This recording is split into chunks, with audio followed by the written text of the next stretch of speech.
listening to the Cactus Golf Podcast. Super excited to have an interview for you guys. And this is actually, I was thinking earlier, this is the first time we've had an interview with two guests, including not including myself. So super excited for this one. We've got Randall and Tyler from Chipp Golf Co. Super excited to have you guys on and talk about what you guys are working on, talk about your gloves. I love the designs on them. I've been, obviously, want to do introduce some of these gloves to our members here as well. So I've been, eyeing your guys' site for some time now, and I personally love the Texas Hold'em one, the poker one. It's a pretty cool design. I'm not gonna lie.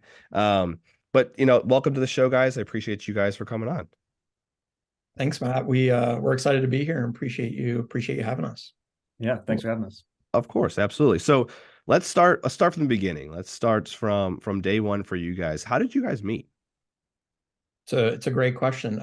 So Tyler and I, we actually have been friends for quite some time now. We met back in college at the University of Wisconsin. We actually were in the same fraternity there.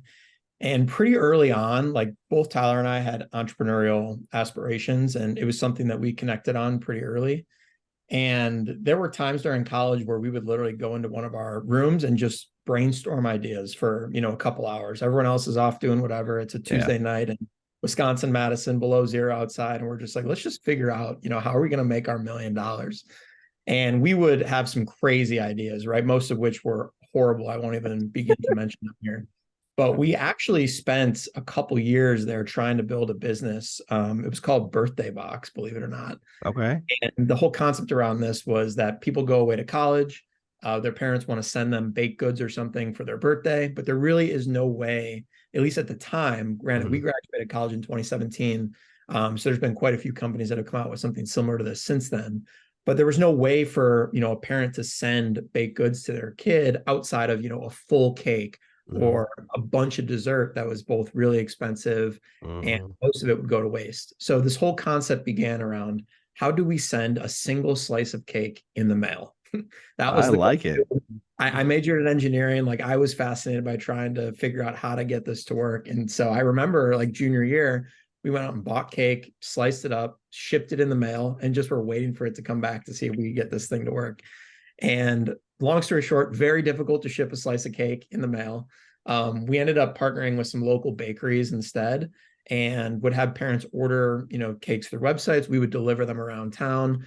And we actually went as far as to like sneak into our career fair there and set up a booth and had some people come and like sign up, wanting to work with us. And we had a mini team on campus that we were trying to build. And eventually the main bakery that we were working with there kind of went out of business. And, we were obviously trying to figure out what we were going to do long term. And it just didn't end up working out. But I know that through that process, and I'm sure Tyler can agree, like we knew two things. One, like we wanted to be entrepreneurial. And two, like if we ever had a business idea that we thought was, something worth pursuing, Tyler and I wanted to do it together. Like we have skills that complement each other. And so we had stayed in touch throughout the years. I actually moved to Dallas in 2019. Tyler now lives in Chicago. And so we, early on when we had this idea actually began kind of in COVID, where golf was really picking up. I've been a golfer for really since high school. And there was a whole gap in the market, in my opinion, where you saw all these golf brands developing these products that had these really fun and unique patterns. And I'm sure Tyler can attest. Anyone who's played golf knows that it used to be really hard to get into because it was very stuffy, right? A lot of people dress really nice. If you're not that good, you're kind of afraid to play. And over the last 5 to 10 years, you've seen all these brands really develop with these awesome, fun, unique patterns and really making golf more casual, more fun. And that was where this idea for Chipp Golf Co. came about, was that was happening across all these different product lines in golf. And yet when I went to go buy a golf glove, I could buy white, I could buy a different shade of white, and maybe if I was lucky enough, I could buy black. And that was basically it. And so the concept started around, how do we design golf gloves that are fun? And how do we do it in such a way and build a company that can help, the greater good as well? Because during that time, 2020, obviously COVID was, rearing its ugly head. And it was just this dichotomy of people being able to play golf and have fun. And yet the broader, world around us was struggling. And that was where Chipp Golf Co. Came about. I did not. So I read your guys' bio obviously on your site, and and did some research myself before. So I figured, some of this question that I asked, like I figured I know the majority of it. But the backstory, I want to back up before we go into the golf side. I want to back up to the cake. All right. The cake idea, honestly, I think is a fantastic idea. I agree 100% because I can't imagine how many times, like, my birthday, I went to college as well, and it was my birthday, and my parents would, want to send me something. So like I got like a couple pizzas sometimes, like they'll just call like a pizza place nearby, and get a pizza delivered to me, and the person would write like in a Sharpie marker "Happy Birthday" on the inside of the box. Like it was nice, it was cool. But the cake idea, I think that has potential. Has companies done this? I mean, I'm out of school obviously as well too, and I graduated just a year after you guys. So is there's companies that have done this by now? Yeah, probably once every other year, someone sends us a message of, oh, look at this other company doing it now. And one went pretty viral and they loaded the box with like glitter. So as soon as you opened the Uh, box, it like exploded and there was cake, and then that went viral online. yeah. Oh Um, my gosh. yeah, so we missed on that marketing stunt with it. Dang. I Uh, mean, well, I mean, these guys copied you, obviously. I think you guys had the first idea. I mean, I think everyone else copied you at this point. I mean, you guys We are were the pioneers in the cake mail business. This we is were on it. We were on it early. I think our execution was probably a little bit poor, but yeah, there's a few companies that do it now. Send a Cake is like the main one. okay. I know that I got one of those sent to my fiance for Valentine's Day one year, and the cake shipped flawlessly. And like Tyler said, you open it up and confetti and stuff comes pouring out. So I think we were Interesting. onto something, but execution might not have been up to par. That's all yeah. right. That's all right. That's awesome though. All right, so we'll go back into the glove space, and you kind of touched on this a little bit. Like golf, used to be in some kind of place. It is not really in some markets, maybe a stuffy sport. Everyone wears the white glove, tucked in shirt, the clean shoes, and all that fun jazz. But your guys' gloves and your designs that you guys have come out with really helps pop and elevate someone's wardrobe and what they're wearing, right? So, where did you guys think of the designs? How did that process come about? Like, why did you guys think of certain ones and not others? Did you test different ones out with friends? What did that process look like? Yeah, we started with two designs. It was our Texas Hold'em was our Hmm. first one, and the Feeling Lucky was the other one. Hmm.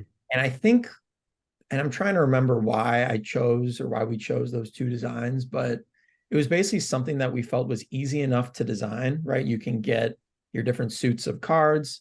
The clover for Feeling Lucky and green is relatively simple. Hmm. They're two color palettes that really contrast each other and pop off the white really nicely.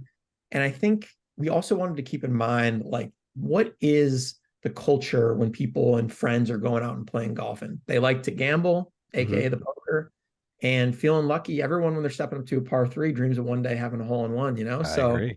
that was sort of what we went with. We're like the gambling aspect and the lucky. And when we first started this out, obviously we wanted to test whether these products would work, whether there was an appetite for it. We had tried surveys and all that stuff, and you get a rough idea of, maybe some designs people might like and what they might be willing to pay, but you won't actually know until you have a product out there ready to sell that they can buy.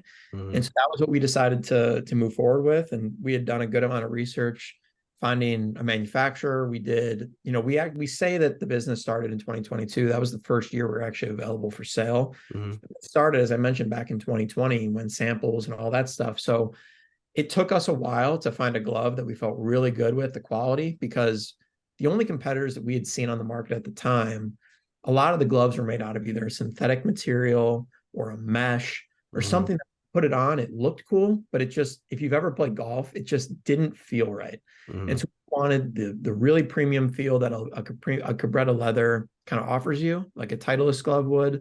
But we also wanted the fun, unique patterns that we had. And so we started with just those two gloves. Obviously, when you're doing an initial order of a manufacturer you've never worked with before, they tend to have a high order quantity. And, we not wanting to blow our life savings on two glove designs early on, we kind of just started with the two and decided, if this works out, we'll branch out from there and stick with the general theme of just, having fun, different kind of golf, gambling, fun themes on the gloves. But That was sort of how those first two designs came about. Was it hard for you guys to find a manufacturer?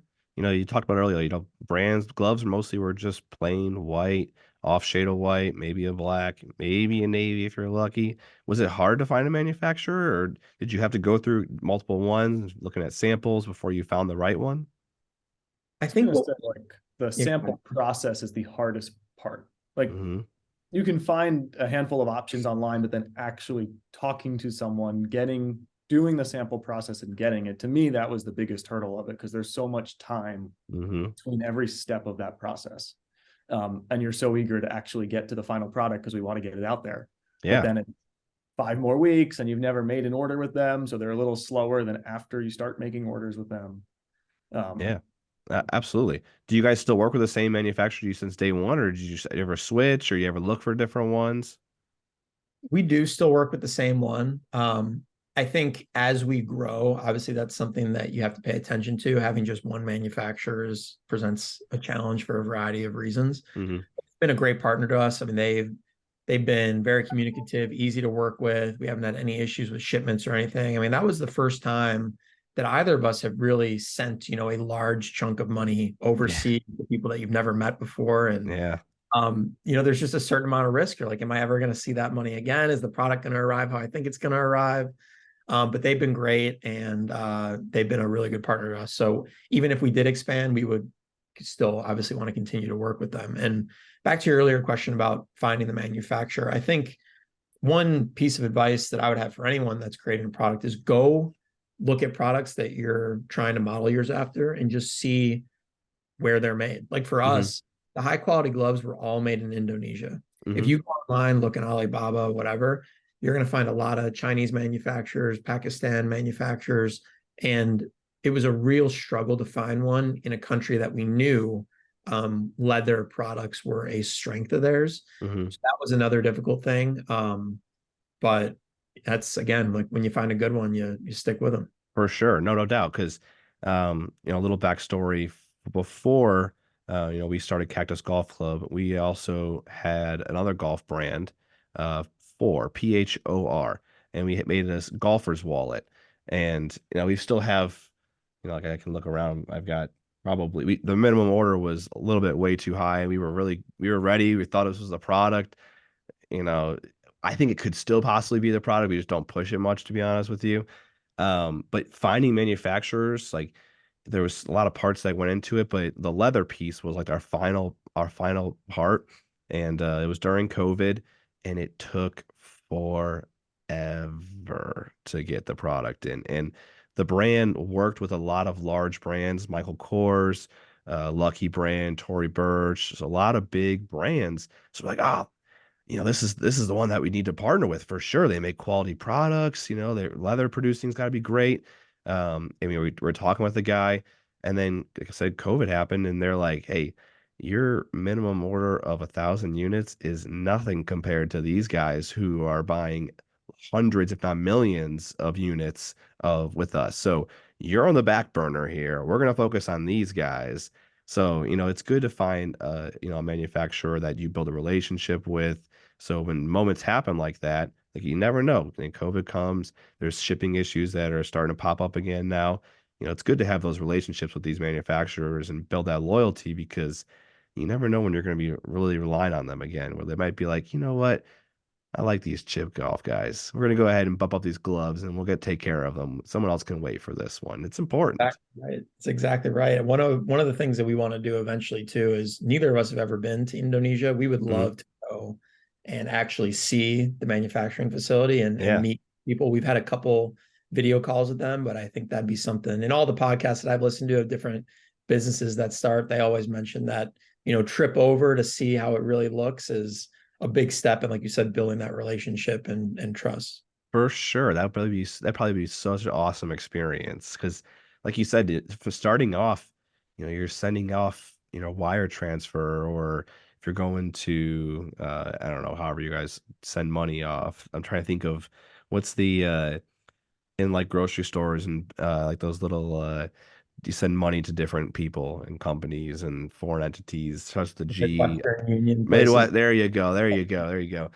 So you're sending money off, and like this is just an idea that started off in your head. Next thing you know, you're sending large amounts of money, and you're like, are these guys gonna scam me? Are they really gonna give us their stuff? Like they've been talking really nice. I like them. I don't know. So it's a frightening experience, but I'm sure it'd be really cool to actually meet people actually in person, face to face, and Yeah. see the entire process of how everything is made. But all right, back to the golf brand and what you guys are working on. You guys also have a little bit of a charitable aspect to the brand as well, too. So talk a little bit more about that. Yeah. So again, we were mentioning like starting this during COVID. It was important to us, and especially at that time, how can the company be doing good in the world as well? And golf is awesome, and hopefully making everyone's rounds more enjoyable and getting out there. That is doing good in the world too, but wanted to do a little bit more than that. So Yeah. 10% of all the proceeds goes to different charities. And what we're doing is partnering up charities with designs, Hmm. and hoping to continue that pattern going forward with the future designs as well.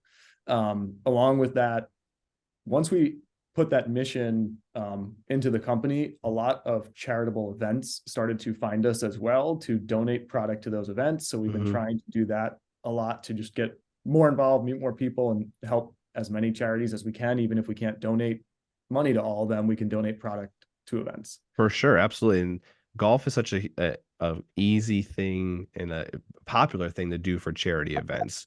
Different golf outings and scrambles that are, sponsoring any sort of charity or scholarship or fund. And we get I can't even tell you how many emails just from they're everywhere. There's so many outings, and you want to be able to help every single one of them. But sometimes it's just physically not possible to help every single one of them. But I love the idea of attaching a certain percentage of the proceeds from the gloves that go to different charitable organizations. I think that's really cool because some companies just go to one organization. They just focus on one.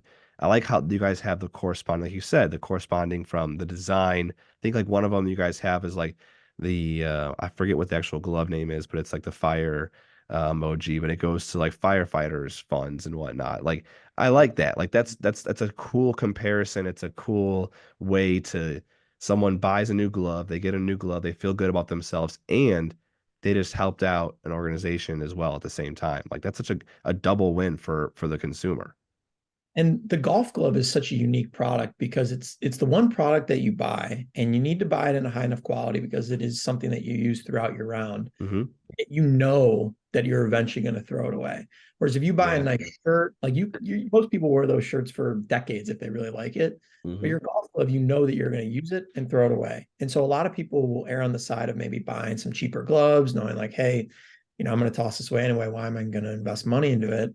And we wanted to change that narrative where now you know that like, hey, this glove that I've worn for 10 rounds that has a hole in it, not only did I buy that one and it donated to charity, I can now go buy another one and know that I'm going to be benefiting something else too. Yeah. So to make that kind of cyclical process a little bit easier on the consumer as well. I love that. I love that. So let me ask you this question. Starting, we talked about finding manufacturers and getting samples and all that. What has been the biggest lesson for you guys that you've had while building this brand? So, I mean, I know first off the bat, given that this was one of the first businesses that I think Tyler and I have both actually brought to a point where, we're full on advertising for it. We have a website, we're devoting a lot of time to it. Hmm.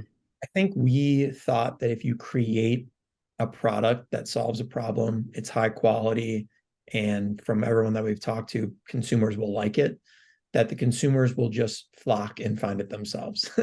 And I think that was probably the biggest learning lesson that we had in our first year was finding a way to acquire and show your product to potential customers in a way that doesn't come off as salesy, but Hmm. almost like solving a problem, which we believe that we are in the market.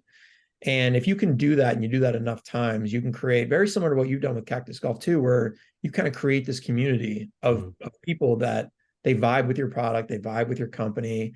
And that's how you get those people to return and spread word of mouth. And to me, that is the power of building a brand is, Hmm. if a lot of brands, if they had to acquire every customer that they got with the full force of their advertising spend, it would be a lot harder for them to be profitable. They Yeah. rely on creating those loyal customers that are returning and telling their friends about it. And that's something that we've taken a lot of pride in, is creating a really high quality product that people really like. They trust the mission. It's not like something they've seen else on the market. And so when their friends see it, they're like, wow, where did you get that? And that's kind of what we want to create. We want to create this community of people that are in the business of, changing the golf glove game in golf, and bringing down the plain white gloves once and for all. I like it. I like it. No, I think that's such a great answer, honestly, because like you said, like you create the product, you're so excited about it. Day one, it's launch day. You got everything, the website's all ready, exactly how you want it. You spent so much time into it. You press the publish, you post it on post it to the world, the ads running, and you're sitting there on the back end watching. You're watching. You're like, all right, someone landed on the site. Okay, what are they looking at? All right.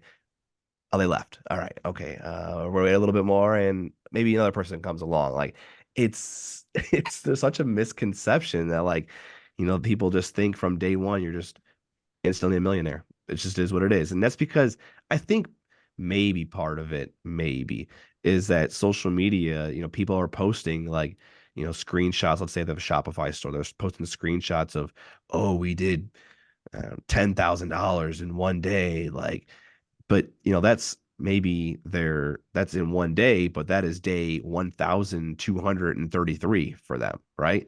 So, people are only going to ever show you the highs. They're never going to show you the lows in life because it's not attractive. It's not sexy. It's not going to get the likes on social media. So I think that's maybe part of it. But because, people that think like, oh, I'm going to be an entrepreneur because I'm going to drive a Lamborghini. That's how entrepreneurs, they drive Lamborghinis and Rolls Royces and they have these houses and, they can do all this, but there's so much that goes into it. And then day after day, and then things that you think are going to succeed super well, and you get hit in the face. You're like, oh, shoot, that didn't work. Go on to the next day. Let's keep it going. So honestly, I love that answer so, so much. And if you're chasing the money, like, you're chasing the wrong thing, For right? Like, sure. For yes. Yeah. very obvious too. Yeah. And that's why, like, having this charity component for us is so important, because, like, for us building a business, obviously the money's a nice thing. Like, everyone that Of spends a course. lot of time want to be rewarded for that. But creating something and seeing customers like find your product, find it interesting enough that they're willing to spend their hard-earned money on it, and not only to buy it, but then they come back and leave a review and they're like, Yeah. man, this was the best glove I've ever used. Like, that, like, gets me fired up, right? For sure, 100%. Like I was clicking through, like, this is a perfect example. Like literally just one thing got me goosebumps and got me so excited because I was like, oh my God, it's working. And like I was clicking through Instagram stories and I came across this one brand. I think they create like golf jerseys. So they have like what's a good example here? Jordan Spieth. Where did he go? Texas? Didn't he go to Texas? He golfed for the University of Texas. So they'll create like a collegiate jersey for him, and then like his number is like his lowest career score or something like that. So they create like, it's pretty cool jerseys. So I was clicking through their Instagram story, and some guy was wearing it, but his hat was a Cactus Golf Club hat, and I was like, I screenshotted that so fast. I'm like, oh my God, it's working. It's like, that's something that we didn't post. This was someone else. Like, it was just a random person wearing it. Like, holy crap, it's happening right now. But my God, like, that doesn't happen very often at all. But man, when it does happen, it's the greatest feeling in the world. Yeah, and Greatest feeling in the world. I'm still waiting on, like, we all remember, the first sale we made, the first Yeah, review. I'm still waiting on the time that I'm out golfing on a course and I see a random playing with one of our gloves, because 100%. I mean, that is going to get me so fired up. 100%. Oh, that, I mean, yes, a million times yes. Because like, we have friends and family that are supportive, right? People will go to buy your glove because they know you guys. They support you guys. Same thing with us. We've got friends and family that know us, that they want to support us. I love that. That's fantastic. But when there's that random person that you just happen to come across that doesn't even know you and they're supporting you, man, that's Even this gotta be, holiday season, like, people were buying yeah. this and putting it under their tree. Like, the fact that someone's getting that Yes, for Christmas and it's like, Mhm. a part of their Christmas experience. Like, that we 100%. create that. It's so or cool. even the fact that these people went to work and spent some part of their time of their lives that is limited. They earn money and bought it and used that money to buy your glove. Like Amazing. just the little stuff. Like people, like you said, you people that chase the money, learn quickly that the money is not the root of all happiness. It's not the end goal. It's a great thing to have. It makes, I don't even know if it makes life easier. It probably makes life more difficult in some aspects, to be honest. But those little moments where like the what started as an idea in your head, like I'm gonna create these gloves, they're gonna look different than everyone else, people are gonna enjoy them, and then you see it actually start to come into fruition. People are buying it, the site's up, or let's start from the beginning. You find a manufacturer, you're sending the money away, it's a little scary. You're like, and is it the product going to be as good as the samples? It might not be. We might be losing some money on this. Are they scamming us? You start getting the product, like, okay, check. That looks pretty cool. Then you post the site, you start running the ads, you're spending your money that you worked hard for to try and build this, and then next thing you know, day after day, it compounds slowly, one after the other. Next thing you know, this is it. It's Oh the yeah. greatest There's feeling, man. definitely a big aspect of you just build up momentum like that. Like it 100%. just keeps on going. Like there's times in the past year where like, we need to optimize our ad spend. We're not going to turn on ads at all this week or a couple weeks in a row. And people started to still come Yeah. and buy gloves. And it's like returning customers who like the product. And like, oh, you build up that momentum and Oh, then it's 100%. its own thing. It's like the freight train that you can't stop it. You just keep going with it. Compound interest, baby. It's the greatest thing ever because people take for granted, like everyone's goal is to go viral, right? Everyone wants to go viral, and next thing you know, they post a TikTok and they've got a million views. Everyone's on their site, everyone wants that. Don't get me wrong, like it's nice to have. Don't get me wrong, I'm not putting that in the universe at all. But the most that's not but the thing is too with that is it's nice to have, but it's not stable, right? Passion Like, the thing. Yeah, yeah, it's not, it doesn't happen every week. It's once in a blue moon is when it happens. So you really don't get too much from it. Like, yeah, you get that one sale, but you don't have that time to get feedback from consumers because now you've got, you know, 10,000, 100,000 people on your site. Let's just say, crazy example, you really blow up. And what if you weren't ready at that time, that point in time? Now you just had 10, 100,000 people who have a bad first impression, so now it's going to be even longer for them to even come back and check you out again. So those day by day, one couple person at a time, those comments that you have on Instagram, someone comments on your post, you're commenting back with them. Next thing you know, they're following you. Next thing you know, they're going to your site. Next thing you know, they're buying the glove. They're wearing it. They're telling another friend. Now that person's coming on. And it's people take that for granted so much. It takes a long time. Don't get me wrong, it takes so much time, but that is the most secure and stable way to grow a business by far. yeah. And you might only get one opportunity to impress Yeah. a potential customer. And it's funny you speak about the viral stuff. Like we've definitely tried our hand at viral content. It's very Yeah. difficult. It's so And difficult. A we lot. kind of did, but on the wrong thing. Yeah. We went viral, and Randall made a viral TikTok, but about football, and Oh my it was nothing about golf. Yeah, it was Wrong audience, wrong audience. it was barely about golf. But yeah, like that like every component of this business has been its own learning curve, right? Like Yeah. I thought, oh, I'm gonna go on TikTok and show these gloves that have never been seen before, and people are gonna be like sharing it and stuff. But if you come off as salesy, people just scroll right past. Like people Immediately. go on TikTok to be entertained. Hmm. And the best products in the world go on there and they entertain people, they solve a problem, and as a Yep. result, those people come and buy. Yep. But yeah, we just try and have fun. If you want to see me make a fool of myself on TikTok, check us out at Chipp Golf Co. But Yeah.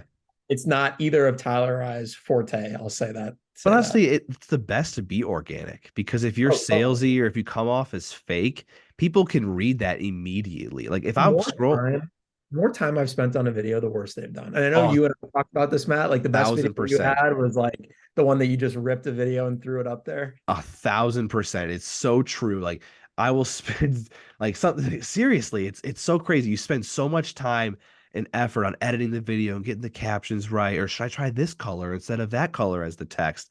And then you post it and it's got like maybe 100 views. And then something that you just like, oh, I gotta make a TikTok post today. You're laying in bed, you're like, oh, just put this up real quick. You post it, you wake up in the morning, you're like, oh my God, this blew up. Like, what?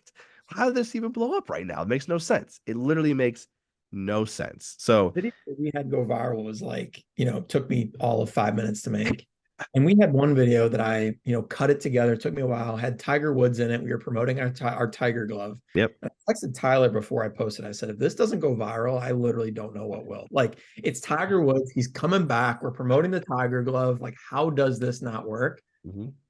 Radio silence. It's crazy.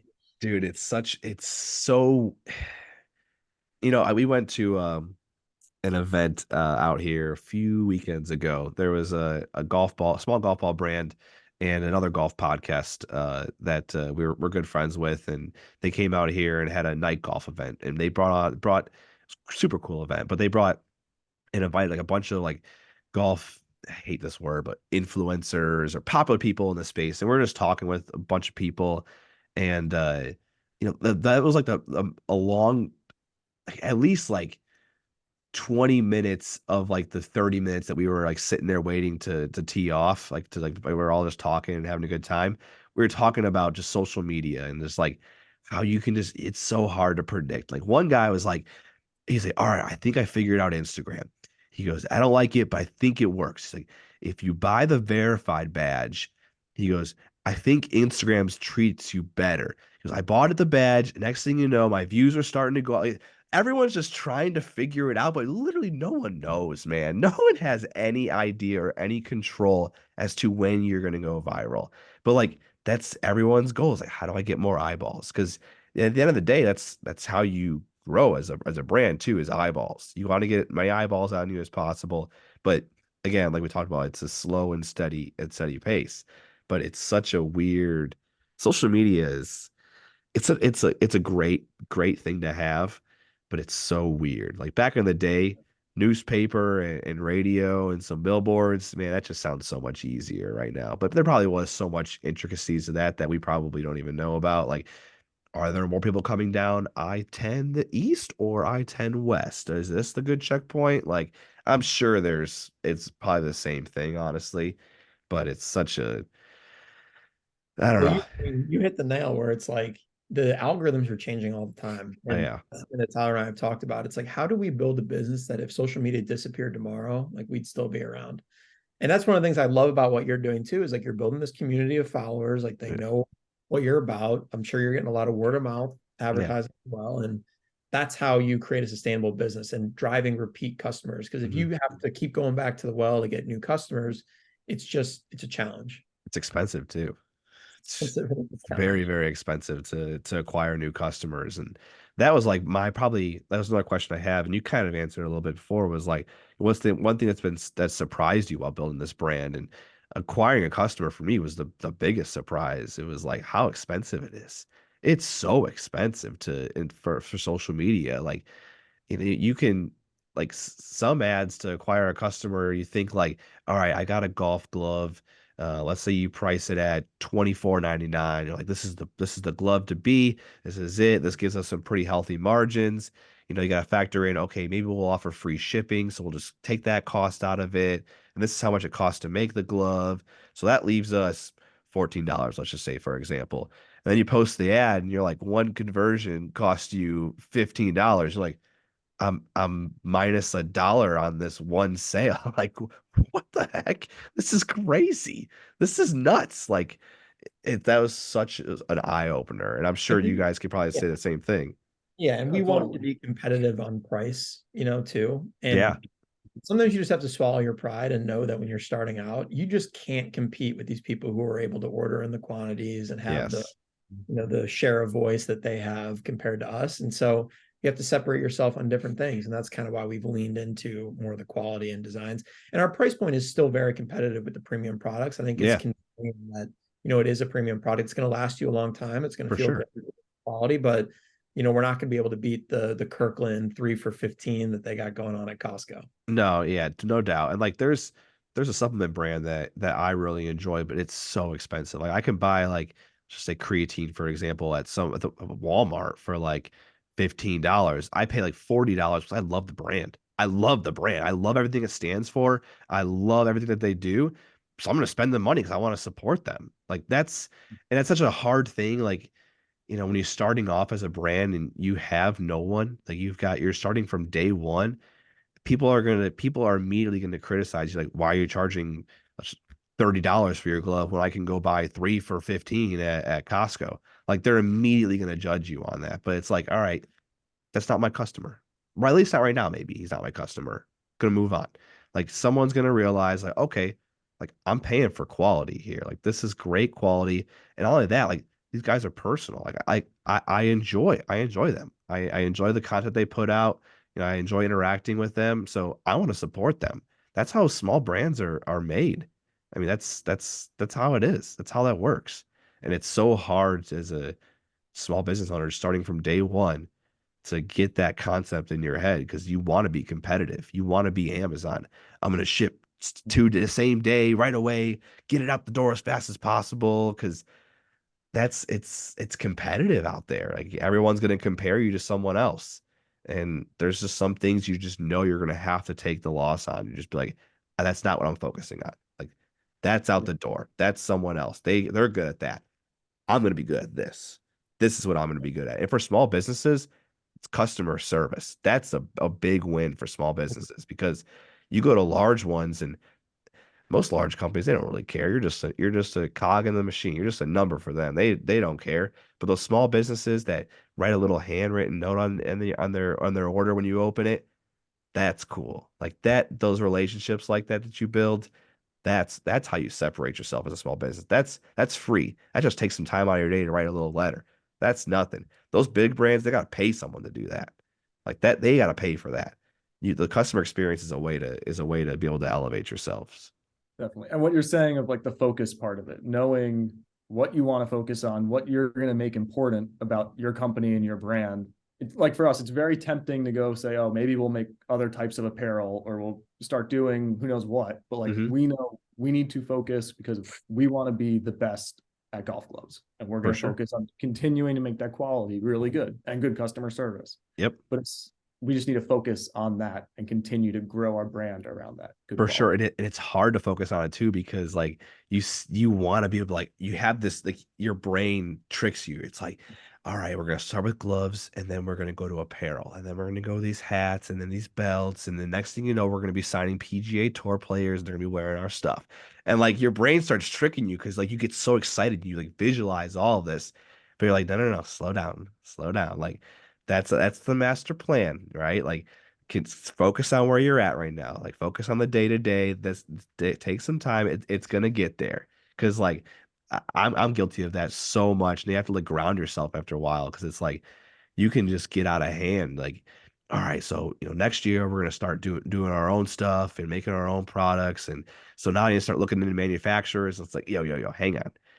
Focus on right now. Like, you focus on keep building up your inventory. Like that's what's important right now. Like, it's your brain, like you get so exciting. That's what it is, honestly. At the end of the day, it's so exciting. If you're passionate about it and you enjoy it, it makes it so much easier, no doubt. But you mentioned it before, so I mean you mentioned it a little bit ago, and I talked about us more.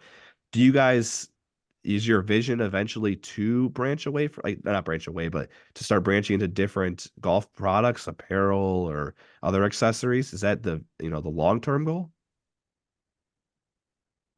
I think we want to make sure we are number one in golf gloves. In as can we have the top quality golf glove that is not an all white glove that brings fun to the course, does Hmm. good. Like we want to be go to for that. No second guessing that. Yeah, Um, but like you're saying, it's hard not to think about for expanding sure. it Yeah, with that same quality to other things. But I think we have a little time before we want to be expanding into other products. for sure. Something to add there too is like the golf industry is huge, right? And there's all these little niches in the golf industry that if you Hmm. can find a way to dominate that, you're going to be just fine. Yeah. I think when buying a golf glove online is not traditional. I know I personally have not done it outside of, recently because I've been doing this, but usually I buy it when I need it. Yeah. And it's usually at a golf course or at a PGA Superstore or something like that. And so if somebody is looking for a golf glove online, I think they really want to buy it from a place that they know, for example, like us, if we're only selling golf gloves, that they specialize in it, that it's going to Hmm. be a high quality glove, that it's not just an afterthought. It's not just another product that they can get me to add on at checkout. And I think if you start to add these other products, because the golf glove is known as an accessory, it kind of drifts into the background. Hmm. Now, all of a sudden, people are going there for your shirts, your accessories, whatever. And then golf gloves are sort of an afterthought that get added to cart. And that might not be what you're after. Now, granted, you're already getting the customer to come to your website. It's a lot cheaper to do so if you have higher priced products, more products, you can convert them at a higher rate, Hmm. higher order value. Like all that stuff is undoubtedly important. We think there's a way to do that within the golf glove space. And that's what we're going to continue to focus on. I love it. Have you guys ever, we talked about advertising a lot and acquiring customers. Have you guys done or have maybe in the future any sort of like influencer, sponsors, ambassadors, or whatever you want to call them nowadays? Have you done it before or you thought about doing it? So we've done a few. Okay. It's something that we definitely want to get better at. I think the challenge with the influencers is that you have to make it um, advantageous for them and Hmm. compel them to actually want to push the product. Yeah. Easier when you have a high priced product, you have a lot of margin, you can share a lot of that with the influencer. For us, like it's a lower price product, margins are okay. And so for an influencer to sort of make their time worth their while, they have to move, in our estimation, a pretty decent amount of product. Hmm. And so target a lot more micro influencers for that exact reason. People that are trying to get their foot in the door, they're Yep. just trying to product support them. There's undoubtedly value in just having broader range exposure, something that we definitely want to focus on. Hmm. But I think just from what I know of other companies and other businesses that rely on the influencers, especially now, I think influencers early on, the return on investment there was very high. Hmm. I think now it's so saturated that it's hard. I mean, people are so used to going on social media, and you can't really go on there without feeling like you're getting sold left and right. Yeah. And it makes consumers, at least for me and a few people I've talked to, like less inclined to want to buy from those influencers because of that. Hmm. And so I think that route is just it's difficult. Again, the whole point of coming off salesy versus organic. Yeah. For us, like if you are in a big video and they just so happen to be wearing your product, and all of a sudden people are in the comments like, "What is that? Where'd they get that?" That's the exposure that you want, as For opposed sure. to going on there being like, "Hey," and then they try and convince you that they're not making any money when they're trying to Yeah. sell the product. They obviously are. You know what I Yeah. mean? 100%. And like, do you guys see a lot of influencers asking for money up front or commission on products? I've been We surprised. To me, the majority are asking for some amount of money up front. 100. I get Yeah, that I've been literally all the surprised. time. All the Yeah, time. And my biggest thing is like, usually one of two things is my thought. Either I'm going after someone too big that we're too small to them. For them, it's just like, I want money then at that point because they don't really know what we can possibly do for them in commission, let's just say, for example. And then that's one thought. Another thought is too, is like, they probably don't even believe in their audience because if they've got a powerful audience that like really enjoys them and takes their words serious and like what they talk about, then they would know that their audience would follow suit and they would want the commission because they know that long term they probably would be doing much better on that. That's always my thought process. And when I think about it, is like either I messed up, this person doesn't have that good of an audience. That's usually what I think when someone asks for money up front. Yeah, and if you're an influencer, I mean, it's a way for you to make money and not have to guarantee anything. It's like if your pay is directly tied to the success of you selling the product, which is obviously what companies like us want, Yeah. likely means you have to put in a little bit more work. You kind of have to guarantee some of the stuff that you're talking about and not just, spewing numbers like, oh, I get this much exposure and this many impressions and Yeah. average sales percentage is this. It's like, well, prove it. You know what I mean? And 100%. it again, the whole point of like the influencer space expanding so much is as many good ones as there are, there's a lot of fake ones too. And That's yes. So that was my it's next thing I was gonna say is that's so true. Like you can go, people can, it's the bots are crazy, number one, and people can just go in, like people talk about it all the time, but it's so true. People just go buy followers. Like you literally can just go buy followers, or next thing you know, you've got 20,000 followers and you look so big and this big time influencer. Like, what do you guys look for? Like if you're gonna, try and find an influencer that, want to share your glove with, what do you look for in that person? Like, do you look at the type of glove they have now or partnerships they have now? Do you look like what type of content they post? Like, what does that process look like? I think a quick filter for me has been scrolling like a month or two back Uh-huh. and seeing how many likes they had on photos. Like Okay. not just the most recent Uh-huh. 6 or 9 photos, but a few back, and if it was not 10 Yeah, or something. for sure. That's been a quick filter. That one for sure. What I love to do is comments. To me, if your audience is commenting on your post, like it's super quick for me just to go bam, like hit the little heart button and I'm moving on to the next post.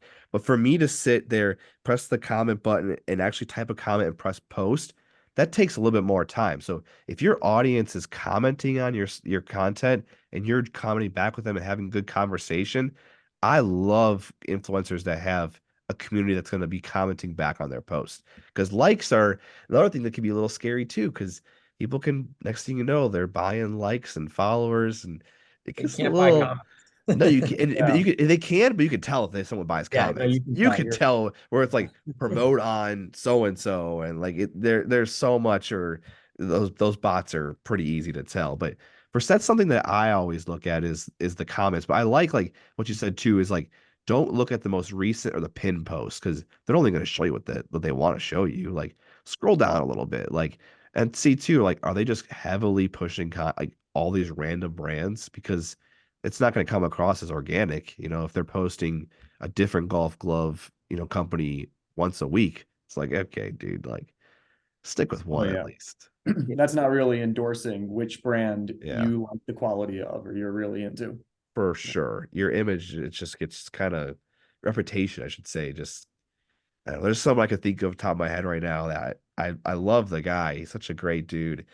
But like every week it's a different brand like that's sending him stuff and he's posting content and like, he makes good content, but it's like dude, if I'm your follower, I'm following you, like, I don't know, like, I don't want to switch brands all the time. Like, if you're just want to be an influencer and influence people, like, stick with one, like, stick with one couple. Like, I'm gonna do Callaway for clubs, or then I'm gonna do something else for a pair. I don't know, whatever it is. Like, don't be posting, 6 different golf ball brands within a month. Like, Jesus, dude.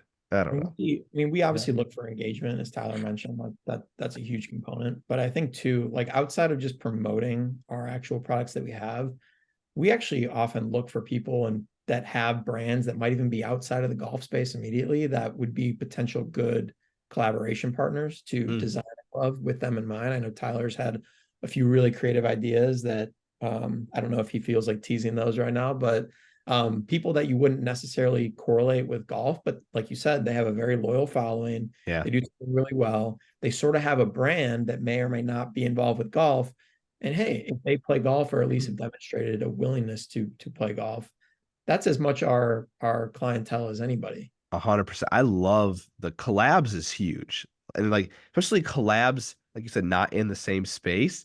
Like one brand who does it extremely well is Pins and Aces. Do you know any of their content at all? Like they do such fantastic collabs. Teenage Mutant Ninja Turtles.